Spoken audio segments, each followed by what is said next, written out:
I'm going to say good morning, everyone, as I always start these videos, although I think it's good afternoon or good evening for my friend Don Genders, who runs Design for Leisure out of London. How are things on your side of the pond?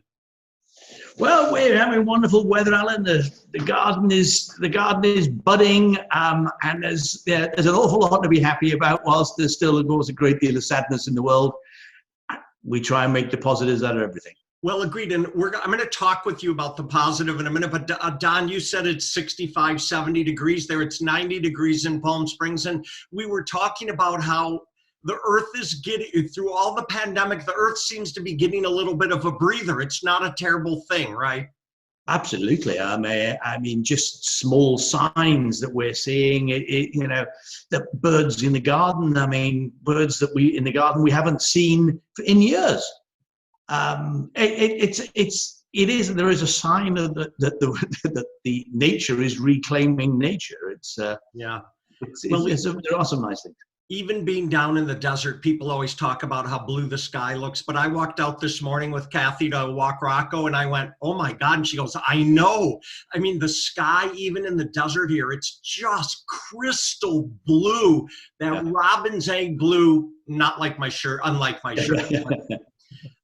Don, your group Design for Leisure, I know a lot of the vendors use you for all of your design and construction help and all the good things that you and your team do across the globe. What are you hearing from your clients? We're hearing mixed messages from our clients. I mean, we've had a couple of projects that have gone on hold. I mean, and both for very logical reasons, and not really necessarily frightening reasons. But one was at the very early stage of the design process, and the ownership didn't want to start drawing down, funding with a no end game in sight as to know how long before everything will come to reality, and they could, and how long they're paying interest and not developing or moving forward on it. And another project was just going through the construction bid stage, where again they've put that on hold on the basis of, hey, hang on, we're not going to build until we know how bad all of this is and what's going to be the recovery plan. To make what we built pay for us and make money. So, but that said, we've had 3 new contracts in the last 5 days. Perfect evidence that the world is still moving on and doing business. Don, when you, you've been doing this for a couple of years, almost as long as me. I'm 61 now. But the focus on design, what do you think? Could you give our listeners just a couple things they might think about in terms of what's going to change in the design realm under I hate the words, the new normal, but go ahead. Yeah, well, we've had a lot of conversations about this, and the one big thing, of course, is hygiene. And that, I think, is probably pretty obvious, because it's the one thing everybody's scared of going forward. Where have we been caught napping? What can we do to, if this sort of virus hits us again, what are we going to do to counteract it? How can we react faster? How can we react better? How can we have more well-equipped facilities to do this? Now, everybody can keep stocks of masks and make sure they got plenty of hand sanitizer in stock and all of those sort of things that everybody got caught out on this time. But there's the very simple things of design of just looking at everything twice and looking at everything again and just saying, look, just how easy is it to clean this surface? How easy is it to clean this tile? This product that we're looking at specifying, what can we do better? Do we use larger format tiles and less grout joints? Because obviously the grout joints are something that's going to catch dirt and harbor dirt. So those are the exercises we're going through. But I think, if somebody said to me, name one word that's on everybody's lips at the moment, it's hygiene. Well, I want to address a couple things you just said, because they're so critical. Yeah, the hygiene. In fact, I would tell you most people's homes and businesses are cleaner now than they have ever. Yeah. Every spa director I've talked to said, we have cleaned every square inch. We're changing our SOPs. We're putting new hygiene protocols in place, Yeah. et cetera, et cetera. And what you just said reminded me, I'm sure it's an American expression, measure twice, cut once, right? Yeah, yeah.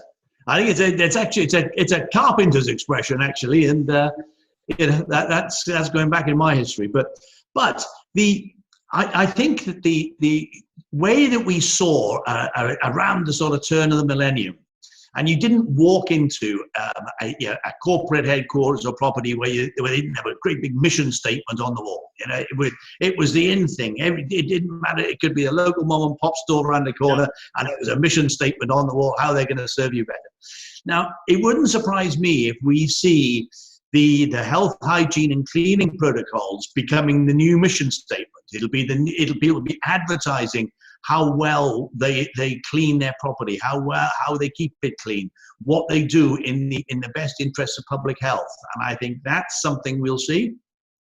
Don, to your point, I talked to our friends at WTS International earlier in the week, who said they had a roundtable discussion with their people talking about how to clean the different odd facilities. And one of the things that came up is they know how to clean vinyl and leather and stuff. And someone said, what do we do with soft upholstery? And all of a sudden everyone went, oh, what do we do with soft upholstery?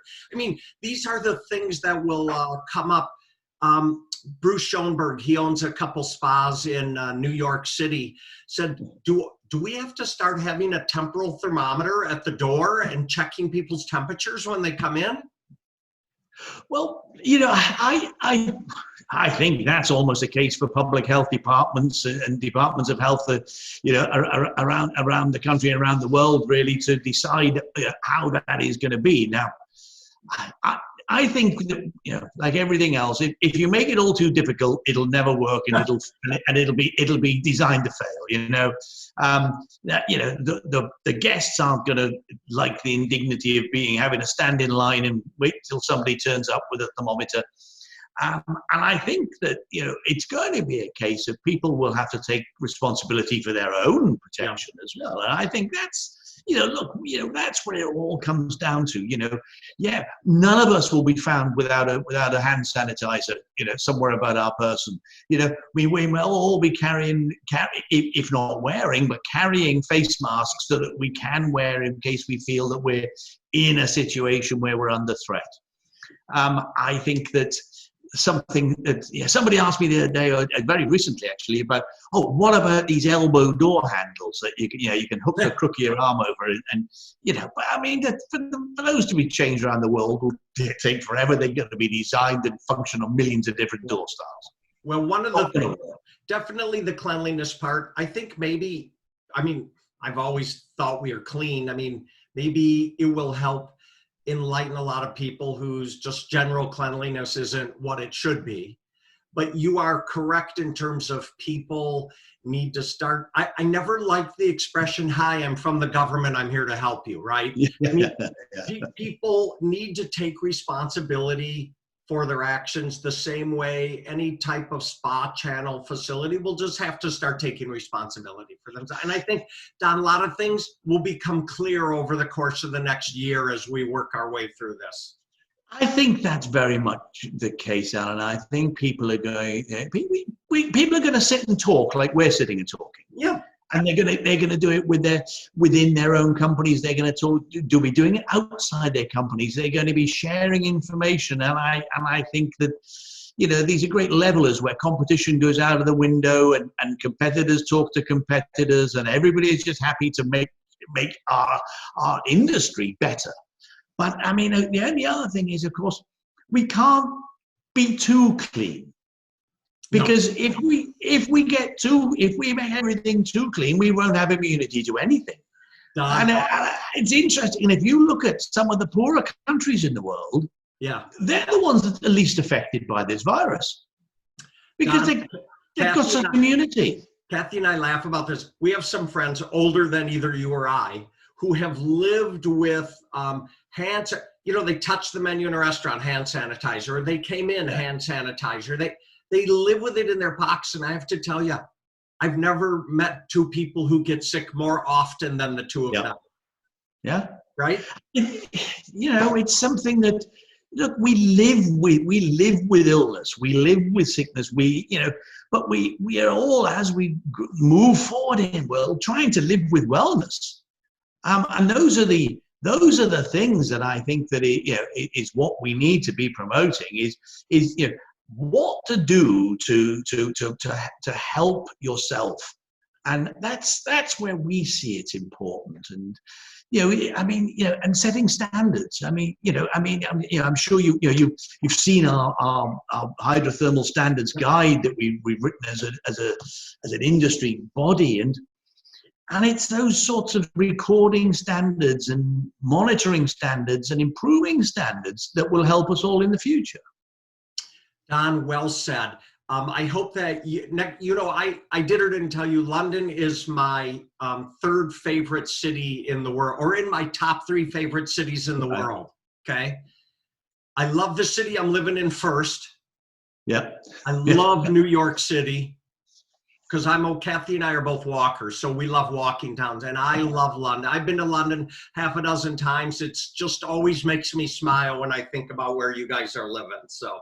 I hope we do this over a gin cocktail next time. As long as we're allowed out, Alan. But or even we're allowed to invite people into our home. I mean, Don, I know you're in London. We'll add your information to the back of this. And I was just pulling up. I know Matt is in Texas or somewhere, right? Yeah, in Austin. Yeah, that's right. Yeah. In Austin. So we're going to add both of your info to the back so people can reach out to you. And right. Okay. Thank you. Thank you so much for sharing your years of experience with us. Thanks, Allan. Good to talk to you. Cheers. Thanks. Bye.